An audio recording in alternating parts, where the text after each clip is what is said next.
pull, the hook, the drive, the sweep is better learned on the field. So, gear up for all-out actioneering. Only at Agni College of Technology. ஒரு 15 நிமிஷம் பேசுறாங்க, அதுக்கு மேல கிடையாது. தாய்மார்களுக்கு பொறுமையின் எல்லைக்கே போயிட்டாங்க இல்லையா? சிரிக்கிறாரு பாருங்க. ஃபேஸ்புக்கில் ஒரு ஆர்டிக்கல் எழுதிடலாமா புனிதர் அப்படின்னு. ஏன்னா மனித புனிதரை வேற மனிதர், அவர் மனிதர் கிடையாது.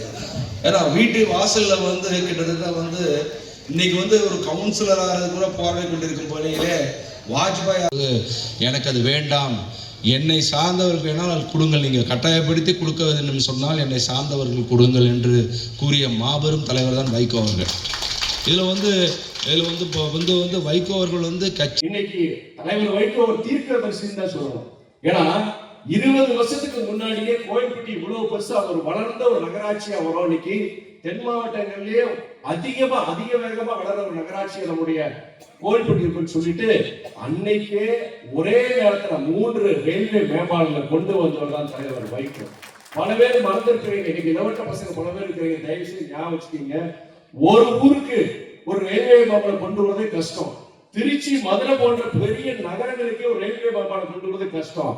ஆனா உங்க கோயில்பட்டிக்கு ஒரே வருஷத்துல 3 ரயில்வே மேம்பாலம் கொண்டு வந்த இயக்கம் மறுமலர்ச்சி திமுக, கொண்டு வந்த தலைவர் வைகோ. ஏன்னா மறந்துடுறாங்க. இப்ப சமீபத்துல வந்தே பாரத் நமக்கு அறிவிச்சாங்க, ட்ரெயின் அறிவிச்சாங்க. சென்னையில இருந்து திருநெல்வேலிக்கு அறிவிக்க போகும்போது ரொம்ப சந்தோஷம். நான் இங்க சென்னையில இருந்தா அப்பதான் எம்பி கிடையாது, தலைவர் அங்க டெல்லியில இருக்கிறாரு. தலைவருக்கு நான் தகவல் போட்டு சொல்றேன், நான் இந்த மாதிரி அறிவிச்சிட்டாங்க வந்தே பாரத் வருது அப்படின்னு சொல்லும் போது அந்த அறிவிப்புல அந்த சந்தோஷம் கொஞ்ச நேரம் தான். ஏன்னா எந்தெந்த ஸ்டேஷன்ல அந்த ட்ரெயின் நிக்குன்னு சொல்லும் போது அதுல கோயில்பட்டியை காணும். கோயில்பட்டி காரணம் என்னன்னா, நம்ம சொல்லியிருந்தோம் வந்தே பாரத் சொல்லியிருந்தோம், ஆனா நம்ம ஊர்ல நிக்கலையே அப்படின்னு சொல்லிட்டு மிகப்பெரிய ஒரு வருத்தம். அன்றைக்கு இரவே தலைவர் வைகோ அந்த துறை சார்ந்த அமைச்சர் திரு அஸ்வினி வைஷ்ணவை சந்திச்சார். அன்னைக்கு இரவே நீங்க இந்த ட்ரெயின் கொண்டு சந்தோஷம் தான், ஆனா மற்ற ஊர்ல நிக்குது, கோயில்பட்டியில நிக்காது. மிகப்பெரிய எனக்கு ஒரு வருத்தம், தனிப்பட்ட வருத்தம். என் மேல நீங்க மரியாதை வச்சிருந்தீங்கன்னா கோயில்பட்ட வந்தே பாரத் அந்த ட்ரெயின் நிக்கணும்னு சொல்லியிருந்தார். அப்போ நான் உடனே தலைவர் அந்த அமைச்சர் பேசுற உடனே நான் அப்போ டெல்லிக்கு வேற ஒரு நிகழ்ச்சிக்கு அங்க போயிருந்தேன். நான் இந்த நிகழ்ச்சியை இது கேள்விப்பட்ட உடனே நம்முடைய நம்முடைய மாவட்ட செயலர் RS ரமேஷோ, நம்முடைய சகோதரர் விநாயகர் ரமேஷ் சொல்லிட்டு, நான் டெல்லியில இருக்கிறேன், நான் சென்னைக்கு அடுத்த ஃபிளைட்ல கோயில்பட்டிக்கு வர, நாளைக்கு நீங்க ஒரு மிகப்பெரிய ஒரு மறியல் ஆர்ப்பாட்டம் நம்ம செய்து சொல்லும் பொழுது நம்ம சகோதரர் எப்பயுமே கொஞ்சம் ஸ்லோ தான், அதனால கட்சியும் கொஞ்சம் ஸ்லோவாயிருச்சு இங்க கோயில்பட்டியில. நான் இல்லைனாச்சு அது இதுன்னு சொன்னாங்க. நான் சொல்றேன், நீங்க வரலையோ துறை வைக்கோ அங்க கோயில்பட்டி நாளைக்கு நாளைக்கு மறியல் ஆர்ப்பாட்டம் கண்டிப்பா நடக்கணும்னு சொன்னாங்க. உடனே ஏற்பாடு பண்ணாங்க. ஏற்பாடுகள் சுமார் தான், ஒரு 1000 பேர் அங்க திரண்டிருந்தாங்க. உங்களுக்கு இன்னைக்கு சொல்றேன், வந்தே பாரத் கோயில்பட்டி நிக்கணும்னு சொல்லி முதல்ல ஆர்ப்பாட்டம் செய்த இயக்கம் இந்த இயக்கம் மறுமலர்ச்சி திமுக, வேற எந்த இயக்கம் கிடையாது. அந்த கூட்டத்திலே ஒரே ஒரு கருத்து சொல்றேன். என்ன கருத்து தெரியுமா? அது தலைவர்கள் கத்துக் கொடுத்தது, காலங்காலமா கத்துக் கொடுத்தது. நான் சொன்னேன், நான் பேசி முடிக்கும் போது சொன்னேன், அப்ப இங்க இருக்கிற நாடாளுமன்ற உறுப்பினர் அக்கா கனிமொழி இருக்கிறாங்க, அக்கா நீங்களும் அமைச்சர்கிட்ட பேசுங்க, நாங்களும் உறுதுணையா இருக்கிறோம். இங்க இருக்கிற சட்டமன்ற உறுப்பினர் அந்த கடம்பூர் ராஜ், நீங்க வேற கட்சியை சேர்ந்தாலுமே இந்த கோயில்பட்டி ஜனங்களுக்காக நீங்களும் ஒரு கோரிக்கை கொடுங்க, உங்க கூடயே நாங்க இருக்கிறோம்.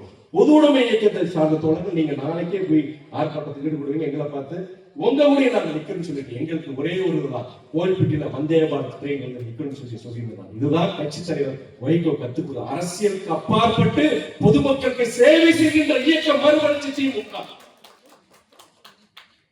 நான் அது மாத்திரம் கிடையாது, இன்னைக்கு உங்களுக்கே தெரியும், தீப்பெட்டி தொழிற்சாலை இங்க சிவகாசி, சாத்தூர், கோயில்பட்டி இந்த பகுதியில் எல்லாம் வாழ்வாதாரம் இருக்கிற ஒரே ஒரு இது பாத்தீங்கன்னா தீப்பெட்டி. உட்போட முன்னாடி ரொம்ப தான், இப்ப கூட பசங்க படிச்சு வெளிநாட்டுக்கு போறாங்க, பல இதுல பொழப்பு தேடிக்கிறோம் நம்ம. ஆனா ஒரு 20-25 வருஷத்துக்கு முன்னாடி தீப்பெட்டி தொழிற்சாலை தான். வீட்டுக்கு வீடு அந்த வண்டியை இறக்கிடுவாங்க, அந்த இது பண்டுல கொடுப்பாங்க, கட்டி கொடுப்பாங்க. இதை வச்சு வீட்டுக்கு அது பொழப்பே ஒவ்வொரு குடும்பங்களையும். அப்போ ஒரு மிகப்பெரிய ஒரு அபாயம். தீப்பெட்டி தொழிற்சாலை தொழிற்சாலையே முற்றிலும் அழிகின்ற ஒரு அபாய சூழ்நிலை. என்னன்னா அங்க சீனா நாட்டிலிருந்து மொத்தமா ரொம்ப விலை கம்மியா தீப்பெட்டி வந்து அங்கிருந்து இறக்குமதி செய்ய ஆரம்பிச்சாங்க.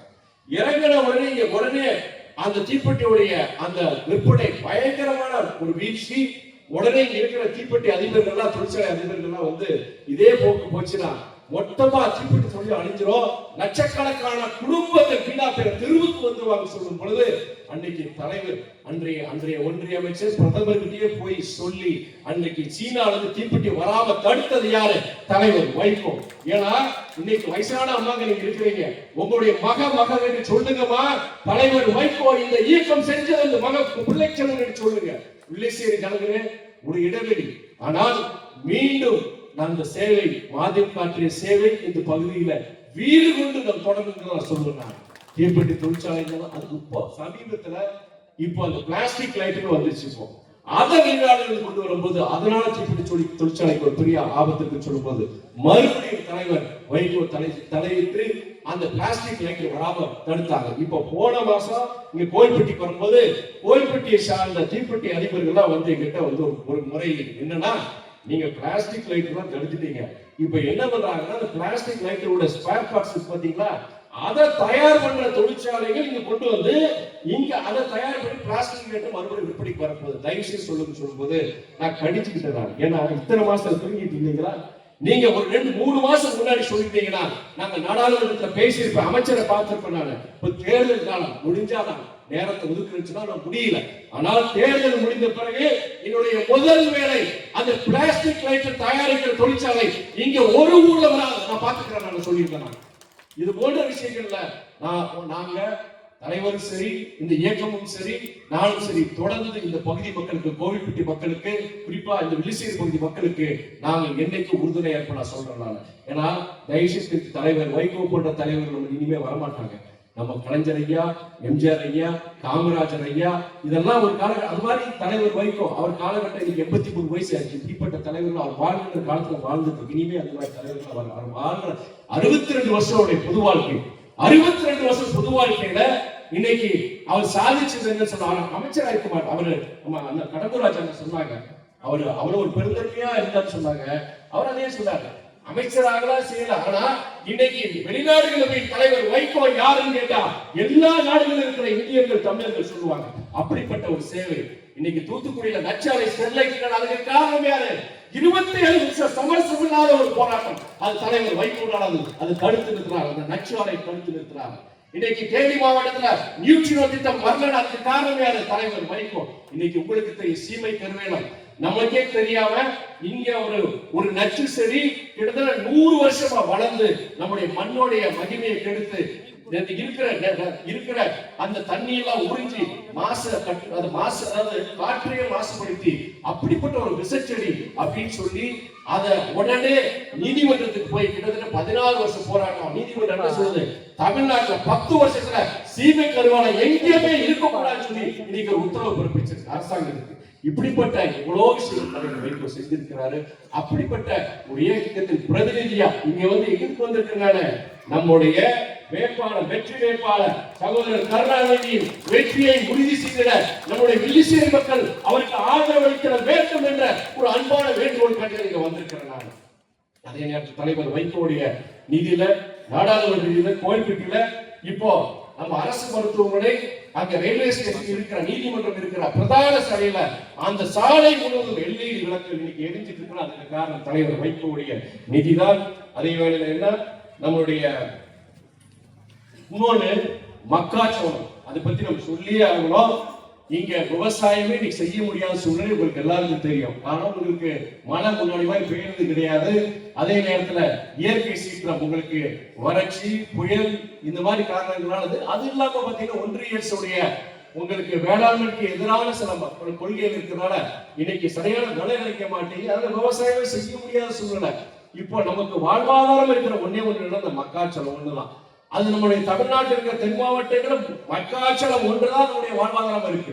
அப்படிப்பட்ட மக்காச்சோளத்துக்கு 1% செஸ் வந்து நம்ம அரசாங்கம் விதிச்ச பொழுது இங்க பதிலளிச்சு நம்ம விவசாய அமைப்புகள் என்கிட்ட வந்து சொல்லும் பொழுது, கவலைப்படாதீங்க, நம்ம அரசாங்கம் இருக்கு, நம்ம முதலமைச்சர் இருக்கிறார், புரிஞ்சுக்குவார் சொல்லிட்டு நம்முடைய வேளாண் துறை அமைச்சர் அண்ணன் எம்.ஆர்.கே. பன்னீர்செல்வம், நம்முடைய நிதியமைச்சர் அண்ணன் தென்னரசு, நம்மளுடைய முதலமைச்சர் அண்ணன் தளபதி 3 பேரையும் சந்திச்ச வரிசையா 3 நாள் 3 பேரையும் சந்திச்சு அவங்க கிட்ட ஒரு உத்தரவாதம், அதன்படி என்னன்னா இன்னைக்கு மக்காச்சோளத்துக்கு 1% செஸ் வரி இன்னைக்கு கிடையாது. என்னுடைய குறுகிய காலம் இந்த 18 மாசம் ஒரு நாடாளுமன்ற உறுப்பினரா எனக்கு தெரிஞ்ச மார்க்கத்தை சொல்லுவேன். நான் ஆதாயம் இல்ல அரசியல், மக்கள் பணி, சமரசம் இல்ல மக்கள் நலன்கள் நான் சொல்லி அந்த அடைமொழியோட அரசியலுக்கு வந்தேன். நான் மார்க்கத்தை சொல்லுவேன். அந்த அடைமொழிக்கு ஒரு இலக்கணமா நான் இன்னைக்கு இருந்துட்டு இருக்கிறேன். நான் முடிஞ்ச வரைக்கும் இன்னைக்கு அமைச்சர் சொல்ற அன்னைக்கு அண்ணன் ராஜா சொன்னாரு, தலைவர் மாதிரி நீங்களும் அமைச்சர் பதவி நீங்க வேண்டாம்னு சொல்ற. இன்னொன்னு நான் இன்னைக்கு சொல்லி வெளிப்படையாக எத்தனை பேர் இருக்காங்க இல்லையா, அரசியல் எனக்கு பிடிக்காது, அரசியல் வாழ்க்கையும் எனக்கு ஒரு காலத்துல பிடிக்காது, தள்ளி இருப்பேன். ஒரு வாரம் புது வாழ்க்கைக்கு வந்தேன்னா ஒரு நக்சலைட்டாக இருந்திருப்பேன். அந்த அளவுக்கு அரசியல்வாதிக்கு ஒரு விருப்பம் இருந்தது. ஆனால் மேன் ப்ரொபோசஸ் காட் டிஸ்போசஸ் சொல்லுவாங்க. அதாவது நமக்கு ஒரு விருப்பம் இருக்கும், ஆனால் முடிவு செய்யாது மேல இருக்கிற இறைவன். எனக்கு இறைவன் இருக்கு. இன்னைக்கு அதுக்கு நான் திருச்சியில நாடாளுமன்ற வேட்பாளராக எனக்கு அறிவிக்கப்பட்டு அந்த ஏர்போர்ட் இறங்கின உடனே என்ன சொன்னாங்கன்னா, நீங்க திருச்சியில இறங்கி இருக்கிறீங்க, வேட்பாளர் அறிவிச்சிருக்கிறீங்க, நீங்க யாரை போய் பார்க்க போறீங்க, இங்க இருக்கிற யார் விஐபி, எந்த விஐபி முதல்ல போய் பார்க்க போறேன்னு சொல்லும் போது, இந்த ஊர்ல இருக்கிற மிக முக்கியமான விஐபி, பெரிய விஐபி யாருன்னா ஸ்ரீரங்கநாதர். அவரை பார்த்துட்டு தான் மற்ற சாமிகளை பார்க்க சொல்றாங்க. அப்படிப்பட்ட இறைநம்பிக்கை இருக்கு. எனக்கு தெரியாது என்னுடைய பாதை எப்படி போக தெரியாது, நாளை என்ன நடக்கும் தெரியாது. என்னுடைய கடமை, எங்க இயக்கம் மறுமலர்ச்சி திமுக, என் தலைவர் வைகோ, பொதுமக்களுக்கு ஆக வேண்டிய கடமைகள் முடிஞ்ச வரைக்கும் செஞ்சுட்டு இருக்கிறேன். நான் தலைவர் வைகோ அவருடைய புது வாழ்க்கை பல பேர் காப்பாற்றுறாங்க. இந்த 18 மாசத்துல எம்பியா 20க்கும் மேற்பட்டவங்க பல நாடுகள்ல அன்னைக்கு சிக்கி தவிச்சிடலாம் உயிரோட நான் வீட்டுக்கு கொண்டு வந்திருக்கிறேன். நான் நம்மளுடைய தூத்துக்குடியை சார்ந்த 2 பேர், அவங்க பேர் வந்து சித்திரை செல்வகுமார், நவீன்குமார். நம்ம பக்கத்துல நம்ம விருதுநகர் மாவட்டத்துல சிப்பிப்பாறை கிராமத்துல மதல்ராஜ் 3 பேரை நான் சமீபத்தில் 2 மாசத்துக்கு முன்னாடி வீட்டுக்கு கொண்டு வந்தேன். நான் கம்போடியா, மயன்மார் நாட்டிலிருந்து வீட்டுக்கு கொண்டு வந்தேன். எனக்கு என்னன்னா இதெல்லாம் நடக்குது. நான் பெரிய தலைவர் மாதிரி பெரிய எனக்கு ஆற்றலோ இதோ கிடையாது. அதாவது சொல்லுவாங்க இல்லையா, கடவுள் வந்து கண்ணு தெரியவன கண்ணு கொடுத்தாரு, காது கேட்க சொன்னாங்க, துறை வைக்கும், பேச வைக்கிறார், செயல்பட வைக்கிறார், எல்லாம் இறைவன் செய்யலாம் சொல்றாங்க.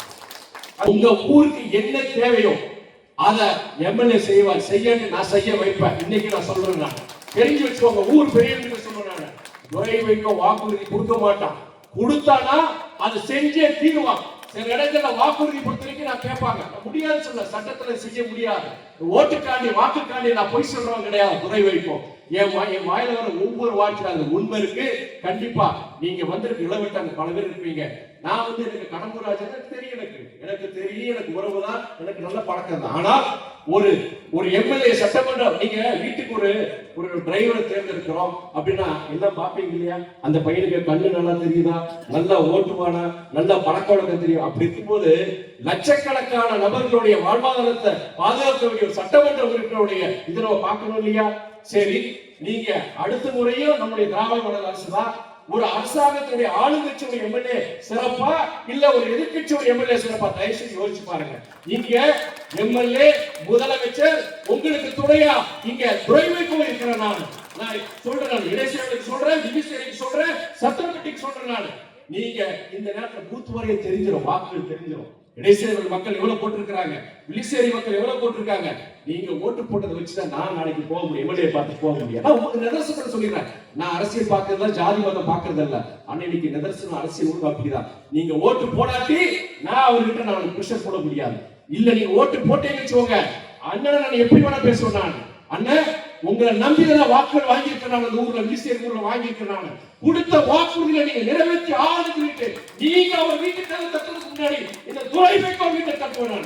நான் சொல்றேன் தாய்மார்களே.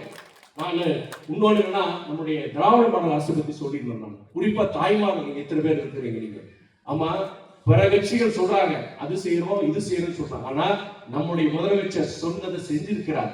நீங்க 5 வருஷத்துக்கு முன்னாடி இதே தேர்தல் பரப்புரையில என்ன முதலமைச்சர் சொன்னாரு, மகளிர் உரிமை தொகை 1000 ரூபாய் உங்களுக்கு கிடைக்குன்னு சொன்னார். கொடுத்தாரு இல்லையாமா? சத்தம் கொடுத்தாரு. அதே மாதிரி நகர்ப்புறங்களுக்கு நீங்க பேருந்துல போனீங்கன்னா இலவச பேருந்து பயணம், அந்த விடியல் பயணம் தொடரும். இன்னொன்னு ஏழை வீட்டு பிள்ளைங்க, அரசு பள்ளியில படிக்கிற பிள்ளைங்க, நீங்க வசதி இருக்கு. இன்னைக்கு எப்படி நான் தமிழ்நாட்டுல வந்து எல்லாரையும் படிக்க வச்சிருக்காங்க பிள்ளைங்க. ஆனா ரொம்ப கஷ்டம், கூலி வேலைக்கு போறாங்க பாத்தீங்களா, அவங்க இருக்கிற நகை எல்லாத்தையும் அடகு வச்சு ஏதாவது இங்கிலீஷ் மீடியம் ஸ்கூலு இல்ல டவுன்ல இருக்கிற பக்கத்துல கோயில்பட்டு ஸ்கூல்ல போய் எப்படியாவது கடன் பிள்ளைகள் சேர்த்து படிக்க வச்சாங்க. அதுலயும் முடியாத சில குடும்பங்கள் இருக்கு. அவங்க என்ன பண்றாங்கன்னா அரசு பள்ளியில படிக்க வைக்கிறாங்க. இன்னைக்கு அரசு பள்ளியோட தரம் உயர்த்திருக்கிறாங்க. இருந்தாலுமே ஒரு கட்டத்துக்கு அப்புறம் என்ன பண்றாங்கன்னா 12th அப்புறம் வேண்டாப்பா, நீ வா அப்பா கூடயே வா, வேலைக்கு வா அப்படின்னு சொல்லிட்டு அந்த அப்பாவோ அந்த அம்மாவோ வா நம்மவோ நீவே வேண்டான்னு சொல்றாங்க. அந்த பிள்ளைகளுக்கு சில பிள்ளைகளுக்கு அவ்வளவு ஆசை இருக்கும். நாமளும் காலேஜ் போய் படிக்கிறதுக்கு ஆசை தானே, படிக்கிறதுக்கு பழகிறதுக்கு ஒரு ஆசை. ஆனா நான் பல்லாயிரக்கணக்கான குடும்பங்கள் நான் பார்த்திருக்கேன். அந்த இடைநீட்டல் அந்த பள்ளியோட விட்டுறாங்க. அந்த கல்வி காலேஜுக்கும் கல்லூரிக்கு போறாங்க, இதே கிடையாது. ஆனா அதுக்கு ஒரு முற்றுப்புள்ளி வைக்கணும்னு சொல்லிட்டு ஆம்பளை பசங்களுக்கு தமிழ் புதல்வர் திட்டம், பொம்பளை பிள்ளைகளுக்கு புதுமை பெண் திட்டம் சொல்லிட்டு அருமையான திட்டங்கள், மாதம் 1000 ரூபாய் அந்த ஊக்கத்தை இந்த அரசாங்கம் கொடுக்குது. இதை இலவசம் சொல்லி சில பேர் கிண்டல் அடிக்கிறாங்க. இது யாருக்கு கொடுக்குறாங்க? அரசு பள்ளியில படிக்கிற பிள்ளைகளுக்கு கொடுக்குறாங்க.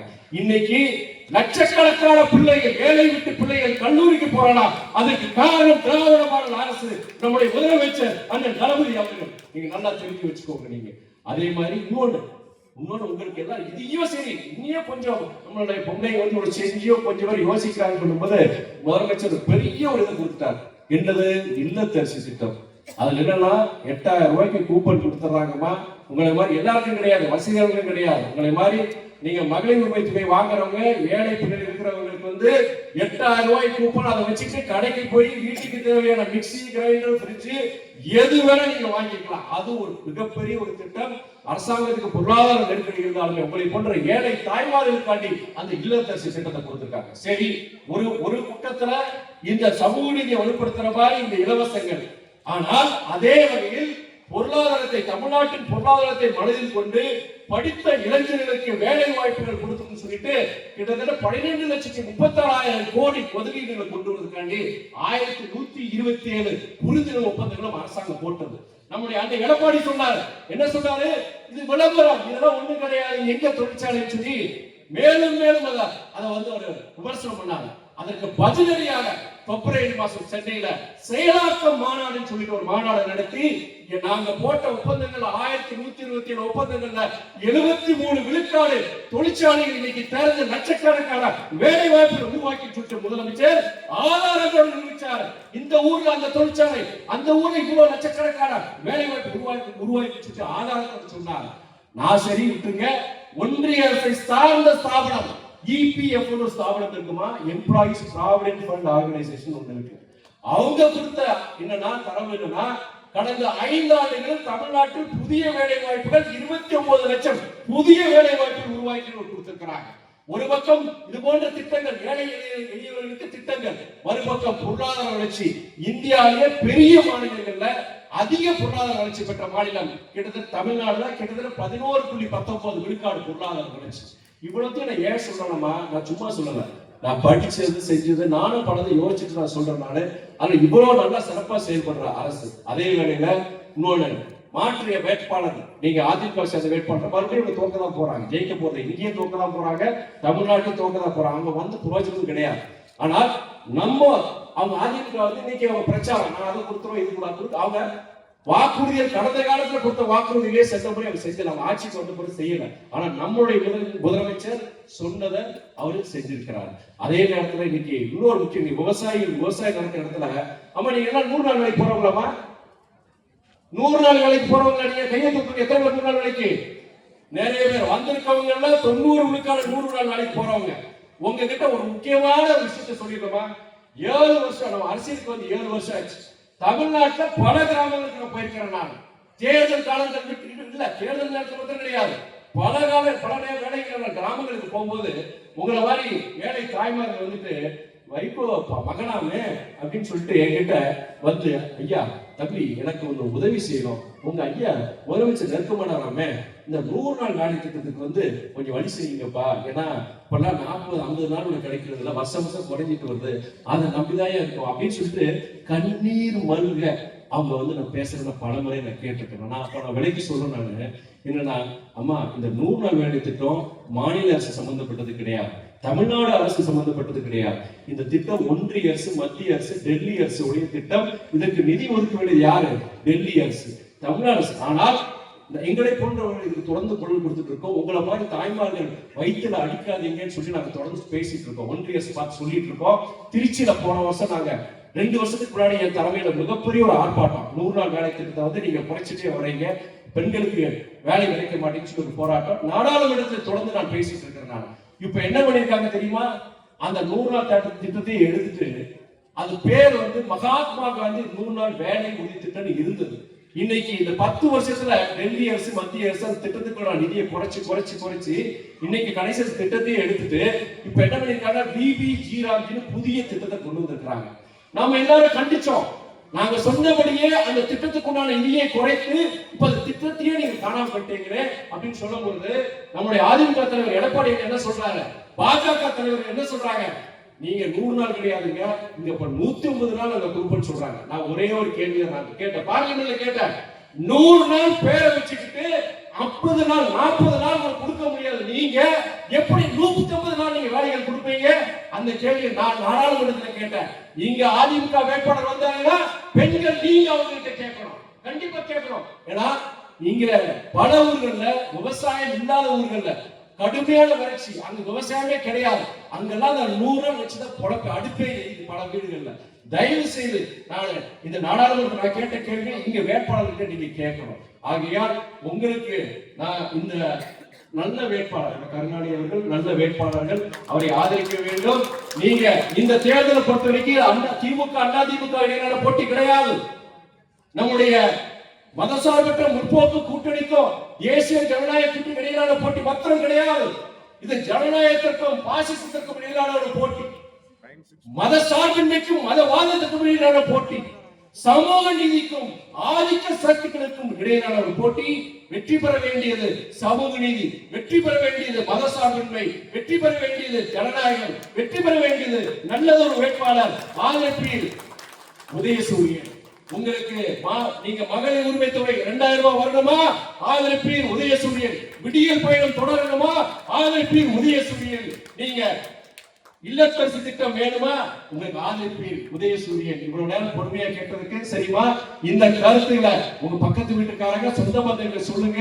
மரவாதி உதயசூரியன் நாங்க மறக்க மாட்டோம். தெரியுமா தலைவர், நான் இந்த தேர்தல் ரிசல்ட் முடிச்சதுக்கு அப்புறம் தயவு செய்து வில்லிசேரி மக்கள் பக்கத்து சொல்றேன், இந்த ஊர்ல என்னென்ன குறைகள் இருக்கும் தயவு செய்து வெற்றி பெற்ற பின் நான் நம்முடைய சட்டமன்ற உறுப்பினர் கண்டிப்பா இந்த ஊருக்கு நான் கண்டிப்பா சொல்றேன். விடுசேவன், வில்லிசேரி, சத்திரப்பட்டி எல்லா கிராமத்துக்கு சுத்தி இருக்கிற கிராமம் அனைத்து கிராமத்துக்கு சொல்றேன். நான் நம்முடைய எம்எல்ஏ அவரே கூட வரவழைச்சு இந்த ஒவ்வொரு ஊருக்கு என்னென்ன செய்யணுமோ கிட்டத்தட்ட 10 வருஷம் 15 வருஷமா உங்களுக்கு ஆகாத காரியங்கள் என்ன எல்லாமே உங்களுக்கு கிடைக்கிற மாதிரி செய்ய